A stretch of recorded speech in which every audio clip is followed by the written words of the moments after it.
झारखंड कहा जाता है कि कोयले का मेन खदान है और वहीं से जो बिजली की आपूर्ति बिजली ना होने की समस्या ज़्यादा आ रही है। बहुत कम घंटे तक बिजली रहती है जिससे लोगों को ये पता चले, साथ ही प्रशासन को भी ये पता चले कि हमारी कौन सी मजबूरी है जिसकी वजह से हम जो है विद्युत आपूर्ति नियमित नहीं कर पा रहे हैं। ये आज हमारी मीटिंग हुई है डीवीसी के डीजीएम और अन्य पदाधिकारियों के साथ। में अभी तक कितने घंटे की बिजली मिल रही है और नॉर्मल हो जाने के बाद कितनी देर बिजली मिलेगी? इसमें हमने अपने आम उपभोक्ताओं को सूचना देने के लिए ये एक प्रेस वार्ता बुलाई है। पिछले कई दिनों से हजारीबाग में बिजली की समस्या बहुत ज्यादा देखने को मिल रही है।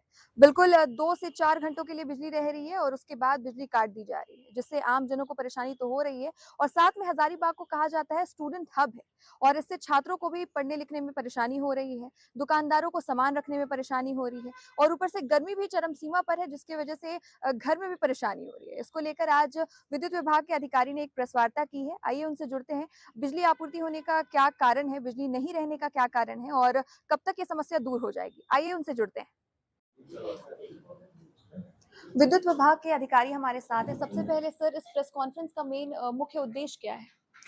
इस कॉन्फ्रेंस का मुख्य उद्देश्य है कि 28 मई 2025 से हजारीबाग जिले के विभिन्न क्षेत्रों में विद्युत आपूर्ति की स्थिति कुछ खराब हो गई है, जिसका मुख्य कारण है कि डीवीसी के द्वारा जो आपूर्ति की जाती है उसमें लोड की कटौती की गई है। तो उसके परिप्रेक्ष्य में हमने अपने आम उपभोक्ताओं को सूचना देने के लिए ये एक प्रेस वार्ता बुलाई है, जिसमें कि लोगों को ये पता चले, साथ ही प्रशासन को भी ये पता चले कि हमारी कौन सी मजबूरी है जिसकी वजह से हम जो है विद्युत आपूर्ति नियमित नहीं कर पा रहे हैं।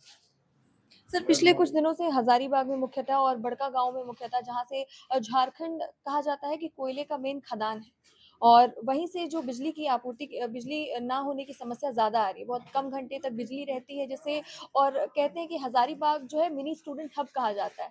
छात्रों की संख्या ज्यादा है, छात्रों को पढ़ने में समस्या हो रही है और गर्मी ज्यादा है। तो इसके पीछे की क्या वजह है?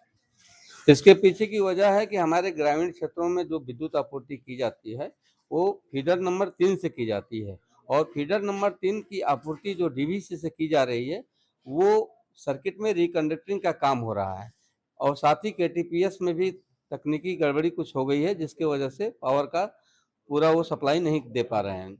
तो ग्रामीण क्षेत्रों में ये समस्या बनी हुई है और जैसे ही आज हमारी मीटिंग हुई है डीवीसी के डीजीएम और अन्य पदाधिकारियों के साथ, उसमें उन्होंने इंश्योर किया है कि हम कल से आपकी जो व्यवस्था है वो बेहतर करेंगे।